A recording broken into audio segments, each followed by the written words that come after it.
My brother and his wife think I should drop everything to be their free babysitter during my finals. Hello, Redditors. I need to vent about something that's been eating at me for weeks now.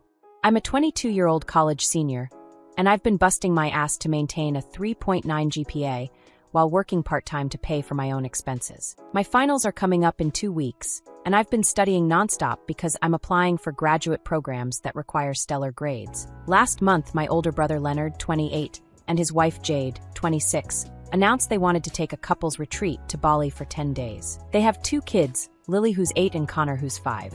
Instead of asking me nicely if I could help out, they basically informed me that I'd be watching the kids because family comes first, and I don't have anything important going on anyway. When I explained that I have finals and couldn't commit to full-time childcare for 10 days, Jade literally rolled her eyes and said, "What's more important, some tests or helping family?" Leonard chimed in with, "You're young, you should be more flexible. When I was your age, I would have jumped at the chance to help out." The thing is, Leonard dropped out of college in his sophomore year to work construction with our dad. He makes decent money now, but he's always been resentful that I stayed in school. Jade never went to college either. She got pregnant with Lily right out of high school and has been a stay-at-home mom since. They kept pushing, saying things like, "You study too much anyway," and "You need to learn what real responsibility looks like." Jade actually said, "Maybe if you spent less time with your nose in books, you'd have a boyfriend by now." That one really stung because I've been single for over a year, mainly because I've been focused on my future. I finally agreed to watch the kids for the weekend before they left, thinking maybe we could work out a compromise. Big mistake. Update. So the practice weekend was a disaster, and now I'm even more convinced that my brother and sister-in-law are completely out of touch with reality. They dropped off Lily and Connor Friday evening with barely any instructions.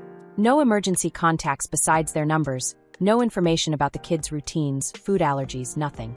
When I asked about bedtimes, Jade just said, "Whenever they get tired," and Leonard added, "Don't overthink it." Saturday morning, I woke up to Connor having poured an entire box of cereal all over the kitchen floor while Lily was trying to make herself a peanut butter sandwich with a butter knife. When I gently suggested we clean up and make breakfast together, Connor started screaming that he wanted his mom. Lily just looked exhausted and said, "Mom and Dad fight a lot, so we usually just take care of ourselves." That broke my heart. These kids are basically raising themselves. I spent the weekend playing catch-up, doing laundry because their clothes were dirty, giving them actual meals instead of the random snacks they're used to, and trying to establish some kind of routine. By Sunday, they were actually responding well to having structure, which made me realize how chaotic their home life must be. When Leonard and Jade picked them up Sunday evening, instead of thanking me, they immediately criticized everything. The house wasn't clean enough, I had spoiled the kids by making them real meals, and I was too uptight about bedtimes. Jade actually said, "See, this is why you need to get out more. You don't know how to just go with the flow." Then Leonard dropped the real bomb. "This was obviously too much for you to handle. Maybe you should reconsider your priorities. Jade and I work hard, and we deserve this vacation. If you can't step up for family, what kind of person does that make you?" I was so angry I could barely speak. I told them I had agreed to help out occasionally, not become their full-time nanny. That's when Jade said the thing that's been haunting me. "You act like your little college classes are so important, but what are you even going to do with your degree? At least we're contributing something real to the world by raising kids." They left without even listening to my response. I spent the rest of Sunday night crying and questioning everything I'm working toward. Update 2. Things have gotten so much worse, Reddit. I thought maybe after a few days, Leonard would calm down and we could have a reasonable conversation. Instead, he's been calling me daily, getting more aggressive each time. Yesterday, he showed up at my apartment with Connor in tow. Apparently, Connor had been asking about me all week, wanting to know when he could come back and have Aunt Samara's pancakes again. Instead of being happy that his son connected with me, Leonard was furious. "You see what you did?" he yelled, right in front of Connor. "Now he's complaining that we don't do things the way Aunt Samara does them. You've made our lives harder by spoiling him." Connor looked so confused and hurt. He kept tugging on Leonard's shirt, trying to show him a drawing he'd made for me, but Leonard just ignored him. When Connor finally got his attention, Leonard snapped, "Stop being so needy." This is exactly what I'm talking about. I knelt down to Connor's level and told him his drawing was beautiful. He whispered in my ear, "Are you mad at Daddy? He seems really angry." I had to fight back tears as I assured him that grown-ups sometimes have disagreements. But it wasn't his fault. Leonard must have heard because he grabbed Connor's hand and said, "We're leaving. Samara has studying to do, because apparently that's more important than family. The look of disappointment on Connor's face will haunt me forever. After they left, Leonard sent me a text. Mom and Dad think you're being selfish too. Everyone sees how you think you're better than us just because you go to college. You're going to end up alone and miserable if you keep this up. The worst part is that our parents, James and Susan, have started giving me the cold shoulder too. Mom called yesterday and said she was disappointed in me for not helping Leonard and Jade when they needed it. Dad just keeps saying I need to be more family-oriented, and that education isn't everything. I'm starting to feel like I'm going crazy.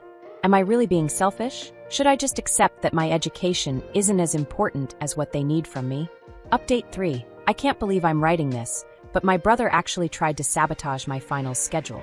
I found out today when my study group partner, Jessica, mentioned that someone claiming to be my brother had called the university's main number trying to get information about my exam schedule. The receptionist couldn't give him details due to privacy policies, but the fact that he even tried is absolutely insane. When I confronted him about it, he didn't even deny it. He said he was trying to figure out if your schedule was really as inflexible as you claimed. You could have just asked me, I said. Right, because you've been so honest about everything else. Jade thinks you're lying about how much studying you actually need to do. She says college kids just party and barely go to class. I was speechless. I've been on the dean's list for 6 semesters straight, worked 20 hours a week, and haven't been to a party in over a year. But somehow I'm the one who's not being honest? Then he hit me with this. We've decided you're watching the kids whether you like it or not.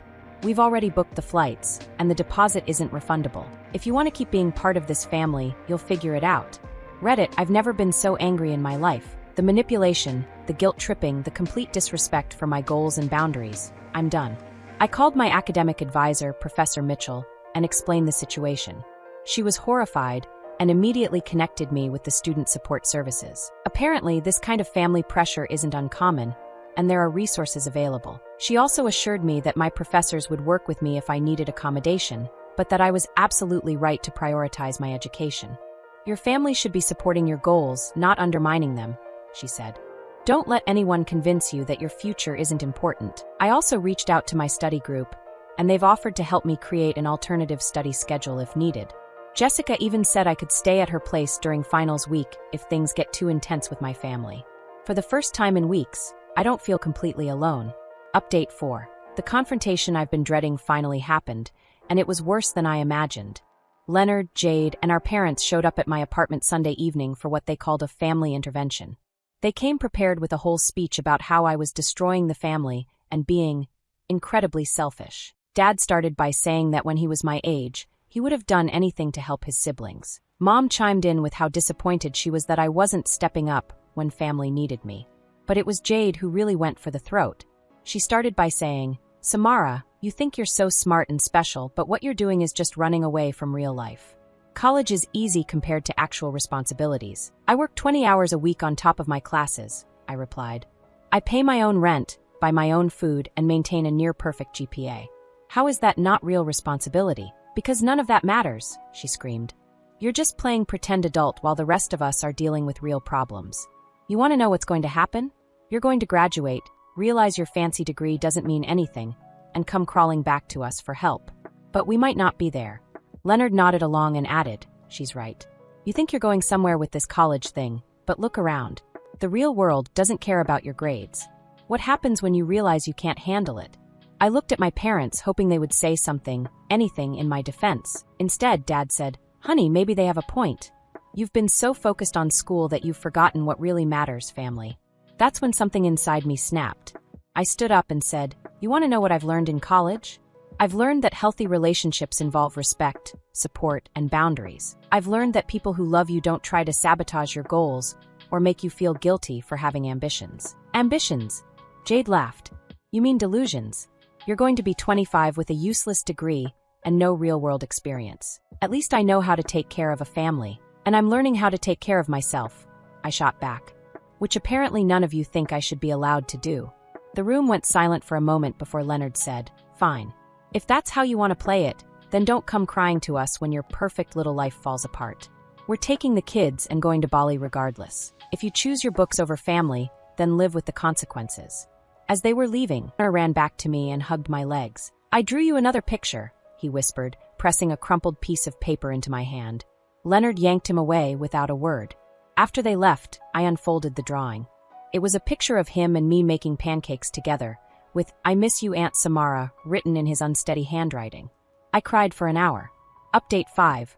Reddit, I need your advice because something terrible has happened, and I don't know what to do.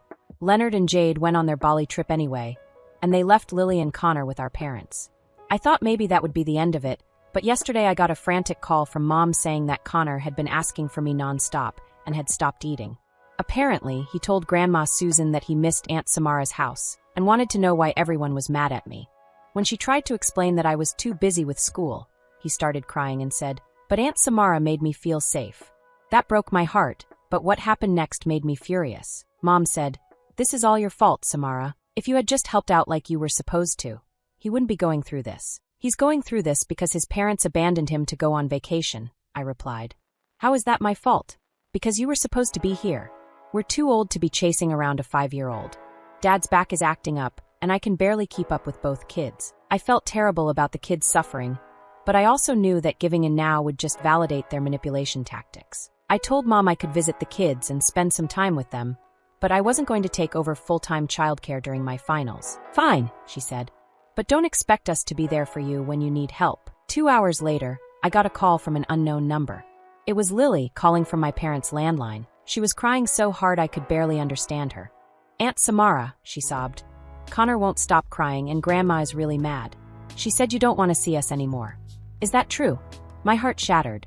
I immediately drove over to my parents' house, where I found Connor curled up in a corner of the living room, clutching the stuffed animal I'd let him borrow during that weekend. His face was red and puffy from crying. When he saw me, he ran into my arms and wouldn't let go. "I thought you didn't like me anymore," he whispered. "Daddy said you were too busy for us." I spent the next 3 hours with both kids, playing games, reading stories, and just letting them feel heard. They told me things that made me realize how much Leonard and Jade's fighting affects them. Lily said she sometimes hides in her closet when they argue, and Connor has been having nightmares about people leaving him. These kids are dealing with trauma, and instead of getting them help, my family is using them as weapons in their manipulation campaign. When I was leaving, Mom pulled me aside and said, "You see what you've done? Look how attached they are to you. It's not fair to them if you're not going to be consistent." I'm starting to realize that my family operates on a completely twisted logic, where I'm responsible for problems I didn't create and consequences of choices I didn't make. Update 6. I've been seeing a counselor through my university's mental health services, and she's helped me understand that what my family is doing has a name. It's called emotional manipulation and triangulation. They're using the kids to make me feel guilty for maintaining my boundaries. Dr. Patricia Leone, my counselor, explained that healthy families support each other's goals and growth, while toxic families try to keep everyone at the same level to avoid threatening the family dynamic. "Your success challenges their narrative about what's possible," she said. "Instead of celebrating your achievements, they're trying to pull you back down." This week has been the hardest yet. I'm in the middle of finals, but I can barely concentrate because I keep getting calls and texts from different family members. My cousin Rachel called to tell me I was breaking the family apart. My Aunt Linda sent a long text about how family should come first. Even my grandmother weighed in, saying she was disappointed in how I was treating my brother. The crazy part is that none of them seem to care about Leonard and Jade's actual parenting. No one is questioning why two parents feel comfortable abandoning their children for a luxury vacation. No one is asking why the kids are so emotionally desperate for stable adult attention. All the blame is somehow landing on me for not enabling their dysfunction. I found out through Rachel that Leonard has been telling everyone I refuse to help with the kids because I think I'm too good for family. He conveniently left out the part about it being during my finals, or about the complete lack of appreciation for the help I did provide. But here's what really got to me. Rachel mentioned that Lily had asked her mom why all the adults were fighting about Aunt Samara. When Rachel's mom, my Aunt Linda, tried to explain, Lily said, "But Aunt Samara is the only one who makes us real food and helps with homework. Why doesn't everyone want her around?" These kids see the truth that the adults are refusing to acknowledge. Yesterday was my organic chemistry final, the most important exam of my undergraduate career. I had studied for weeks, and I needed to ace it for my graduate school applications. 20 minutes before the exam, Leonard called me screaming about how Connor had been asking for me all morning and was refusing to get dressed for daycare. "This is your fault," he yelled. "You created this mess by getting too involved, and now you're abandoning us to deal with it. What kind of person does that?" I hung up, turned off my phone, and went to take my exam. But my hands were shaking, and I couldn't focus on the questions. I probably bombed it. When I turned my phone back on afterward, I had 17 missed calls and dozens of texts calling me selfish, irresponsible, and heartless. I'm exhausted, Reddit. I'm questioning everything about myself and my choices. Am I really as terrible as they're making me feel? Update 7. Something happened today that changed everything, and I finally see the situation clearly. I was in the library studying for my last final when I got a call from Connor's elementary school. The secretary said she was calling because I was listed as an emergency contact. Apparently Jade had put me down at the beginning of the school year and never removed me. Connor had been found crying in the bathroom during lunch, telling his teacher that he missed his Aunt Samara and wanted to go to her house. When the teacher asked where his parents were, he said, "They went far away and left me with Grandma, but Grandma doesn't like when I'm sad." The school counselor, Mrs. Rodriguez, got on the phone and said she was concerned about Connor's emotional state. "He's been mentioning you frequently over the past few weeks, and today he seemed particularly distressed. Is everything okay at home?" I explained the situation as best I could, and she asked if I could come pick him up. "I think seeing you might help him feel more stable today," she said. When I got to the school, Connor ran to me like I was a life raft. Mrs. Rodriguez pulled me aside and said something that hit me like a truck. "I've been working with children for 15 years, and I can tell when a child has found a safe adult. Connor talks about you the way kids talk about their primary caregivers. Whatever you've been doing with him, it's clearly making him feel secure." That's when it clicked. I wasn't the problem. I was the solution. In just one weekend, I had provided these kids with more stability and attention than they were getting at home. Their attachment to me wasn't unhealthy. It was their natural response to finally receiving proper care. I took Connor home with me and called my parents to let them know. Mom was furious, accusing me of kidnapping her grandson and making everything about myself. But Connor immediately relaxed once we got to my apartment. He did his homework at my kitchen table while I made him a snack, and for the first time in weeks, he seemed like a normal, happy kid. When Lily got out of school, I picked her up too, with my parents' reluctant permission. She was so excited to see her brother calm and smiling that she started crying. "I was worried about him," she said. "He's been really sad since you stopped coming around." We spent the evening doing normal family activities, homework, dinner, a movie. Both kids went to bed easily and without drama. As I was tucking Connor in, he said, "Aunt Samara, can we stay here forever? I don't want to go back to being sad." That night, I made a decision that's going to change everything. Update 8. I've decided to fight for these kids, Reddit, and I need advice on how to proceed. After talking with Dr. Leone and doing research about my legal options, I learned that I might be able to petition for temporary guardianship if I can demonstrate that the children are being emotionally neglected. The evidence is starting to pile up. Connor's school has documented his emotional distress and frequent mentions of wanting to live with me. Both children have described their parents' constant fighting and emotional unavailability. Leonard and Jade abandoned their children for a luxury vacation during a time when the kids clearly needed stability. My parents have admitted they can't properly care for the children. Both kids consistently show signs of improvement when they're with me. I consulted with a family law attorney, Jennifer Ruth, who said I have a legitimate case. "Courts prioritize the children's best interests," she explained. "If you can provide stability, financial support, and emotional care that the parents aren't providing, a judge will consider that. The hardest part is that I'll have to document everything Leonard and Jade have done wrong as parents. Despite everything they've put me through, it still feels awful to potentially destroy their family.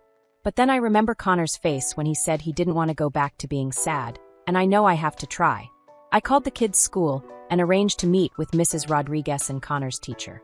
They're willing to provide statements about the children's emotional state and their expressed desire to be with me. Mrs. Rodriguez said, "These children light up when they talk about you. That's not something we see often, and it's definitely something a court would want to know." I've also started documenting every interaction with my family. The manipulation, the guilt trips, the complete disregard for the children's emotional needs. All of it. Dr. Leone suggested I keep a journal of everything the kids tell me about their home life, which is heartbreaking but necessary. The financial aspect is scary since I'm still a student, but I've calculated that I can support the kids with my part-time job, student loans, and the money I've saved.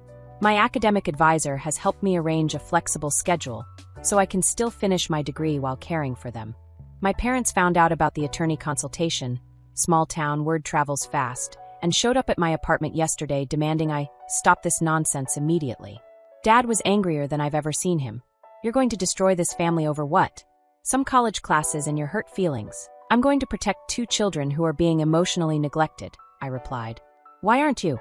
Mom started crying and saying I was tearing the family apart. But when I asked her directly if she thought Lily and Connor were happy and getting the care they needed, she couldn't answer. Leonard and Jade are flying back early from Bali. Leonard left me a voicemail that was so full of threats and profanity that I'm adding it to my evidence file. Update 9. Leonard and Jade returned from Bali yesterday, and the confrontation was every bit as explosive as I expected. But something unexpected happened that might change everything. They showed up at my apartment at 6 a.m., pounding on the door and screaming. The kids were still asleep, but they woke up to their parents' voices and immediately became anxious. Connor started crying and asked if he had to go home. When I opened the door, Jade pushed past me into the apartment, screaming about how I had stolen her children and was destroying her family. Leonard was right behind her, threatening to call the police and have me arrested for kidnapping. But here's the thing, both kids ran to me and hid behind my legs. They were terrified of their own parents. Jade tried to grab Lily's arm to pull her away from me, and Lily started crying, saying, I don't want to go. I want to stay with Aunt Samara. Instead of comforting her daughter, Jade snapped, Stop being dramatic. You're embarrassing me.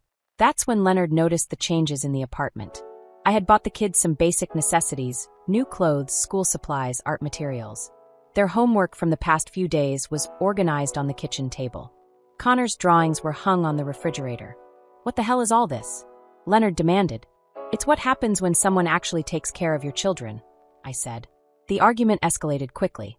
Jade accused me of poisoning the kids against them and said I was playing house with other people's children. Leonard threatened to sue me for everything I had. But then Lily did something that stopped everyone in their tracks. She stepped out from behind me and said in a clear, steady voice, Mommy, why don't you want us to be happy? The room went silent. Jade's face went white, and she opened her mouth but no words came out. Connor, emboldened by his sister's courage, added, We like it here because Aunt Samara doesn't yell and she makes us good food and helps with homework. Instead of hearing what their children were telling them, Leonard and Jade doubled down. Leonard knelt down to Connor's level and said, Buddy, Aunt Samara has been telling you lies about Mommy and Daddy. We love you very much, but she's trying to take you away from us. She's not taking us, Lily said, her voice getting stronger. We want to stay. Why can't you just let us be where we're happy? That's when Jade completely lost it. She screamed at Lily to stop talking back and said she was ungrateful and spoiled. When Lily started crying, Jade grabbed her roughly by the shoulders and said, You're coming home right now, and if I hear any more of this nonsense, you're going to be in serious trouble. The look of fear on Lily's face broke my heart. I stepped forward and said, Don't touch her like that. Don't tell me how to discipline my own child, Jade snarled. That's when my upstairs neighbor, Mrs. Kim, knocked on the door. She's an elderly woman who has been nothing but kind to me since I moved in. She said she was concerned about the shouting and wanted to make sure everyone was okay. When she saw the children crying and the adults yelling, she immediately asked the kids if they felt safe. Both children shook their heads no. Mrs. Kim looked at Leonard and Jade and said, I think you need to leave. These children are clearly upset, and you're making it worse. Leonard started to argue, but Mrs. Kim cut him off. I've been listening to this for an hour, and I've already called the police. They should be here soon. The threat of police involvement changed everything. Leonard and Jade suddenly tried to shift into concerned parent mode, but it was too late. When the officers arrived, they took statements from everyone, including the children. The kids told the police they felt safer with me and didn't want to go home. One officer took me aside and said, We can't force the children to go with their parents if they're not in immediate danger, but this seems like a custody issue that needs to be resolved in court. Leonard and Jade left without the children, but not before Leonard threatened to make me pay for this, and Jade screamed that I had brainwashed her kids. The police report is now part of my evidence file. Final update. Reddit, I can barely believe I'm writing this, but it's been 6 months since my last update, and so much has changed. The custody battle was long and emotionally draining, but Jennifer Ruth was incredible. The evidence we gathered, the school reports, the police documentation, testimonies from Dr. Leon and Mrs. Rodriguez, recordings of Leonard's threatening voicemails, painted a clear picture of what was really happening. The turning point came when the court appointed a guardian ad litem to represent the children's interests. Catherine Martinez spent hours interviewing Lily and Connor separately, and both children consistently expressed their desire to live with me. More importantly, the psychological evaluation she conducted showed significant improvement in their emotional well-being during the time they'd been in my care. Leonard and Jade's attorney tried to argue that I was an unstable student who couldn't provide for the children long term. But our side presented my academic records, employment history, financial planning, and most importantly, the testimony of everyone who had witnessed my relationship with the kids. Mrs. Rodriguez testified that Connor went from being withdrawn and anxious to participating actively in class. His teacher said he went from falling behind academically to being one of her most engaged students. Even Mrs. Kim testified about the change she saw in the children's demeanor. The judge's decision was clear. The court finds that the children's best interests are served by placing them in the custody of their aunt, who has demonstrated the ability to provide stability, emotional support, and appropriate care. Leonard and Jade were granted supervised visitation rights, but they've only exercised them twice. According to Lily, they spent both visits complaining about me and trying to convince the kids to say they wanted to come home. The kids told them they were happy where they were. My parents initially cut off contact with me completely, but about 3 months ago, Mom started calling occasionally. She hasn't apologized, but she has admitted that the kids seem healthier now. Dad is still barely speaking to me, but he sent birthday cards to both children, which is more than Leonard and Jade did. The hardest part has been balancing everything. I had to take a gap year from my graduate program applications, but my professors have been incredibly supportive. Dr. Mitchell helped me arrange independent study credits, so I could graduate on time while caring for the children. I'm reapplying to graduate programs next year, and several schools have already expressed interest based on my unique circumstances. Financially, it's been tight, but we're managing. I picked up additional tutoring work, and I received an unexpected scholarship specifically for non-traditional students facing family responsibilities. The kids qualified for some assistance programs, and Jennifer Ruth helped me navigate the legal system to ensure I received child support from Leonard and Jade. But the most important changes are in Lily and Connor. Lily is thriving in school and has joined the art club. She's made friends and smiles constantly. Connor has stopped having nightmares and has become this chatty, curious little boy who asks a million questions about everything. Last month, Connor made me a Mother's Day card even though I'm not his mom. Inside he wrote, "Thank you for saving us, Aunt Samara. I love you." Lily made me a scrapbook of our first year together, with photos and little notes about all our adventures. They call me Aunt Samara, but they've started introducing me to their friends as the person who takes care of us. And honestly, I couldn't be prouder of that title. A few weeks ago, Lily asked me if she could call me Mom Samara, because you do all the mom things. I told her she could call me whatever felt right to her, but that I would always be honored to be their Aunt Samara. She thought about it and said, "I think Aunt Samara is perfect because you're special in a different way than a mom." Kids are so wise sometimes. I want to thank everyone on Reddit who supported me through this journey. Your comments, advice, and encouragement kept me going through the darkest moments. To anyone dealing with family manipulation or considering fighting for children in similar situations, it's hard, it's expensive, it's emotionally draining, but if you have the strength and resources to do it, those kids are worth it. Leonard and Jade taught me what toxic family looks like. Lily and Connor taught me what real family feels like.